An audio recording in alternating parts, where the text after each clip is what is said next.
भारतीय संविधानात मजबूत केंद्रासह संघराज्य रचनेची तरतूद करण्यात आली आहे. संविधानाच्या 7व्या अनुसूचीमध्ये केंद्र आणि राज्य सरकारांमधील कायदेविषयक, प्रशासकीय आणि आर्थिक अधिकारांचा उल्लेख आहे. 7व्या अनुसूचीमध्ये या अधिकारांची विभागणी 3 सूचींमध्ये करण्यात आली आहे. 7व्या अनुसूचीमध्ये या अधिकारांची विभागणी केंद्र सूची, राज्य सूची आणि समवर्त सूची या 3 सूचींमध्ये केली आहे. चला तर एक सूची आपण बघूया.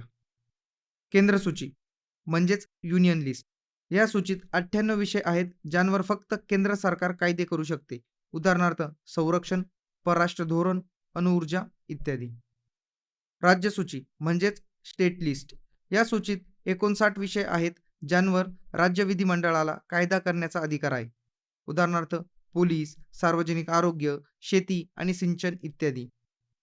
समवर्त सूची म्हणजेच कॉन्करंट लिस्ट. या सूचीत 52 विषय आहेत ज्यावर केंद्र आणि राज्य दोन्ही सरकारी कायदे करू शकतात, परंतु केंद्र आणि राज्य कायद्यांमध्ये संघर्ष झाल्यास केंद्राचा कायदा वरचढ राहील. उदाहरणार्थ शिक्षण, जंगल, ट्रेड युनियन, लग्न आणि घटस्फोट इत्यादी.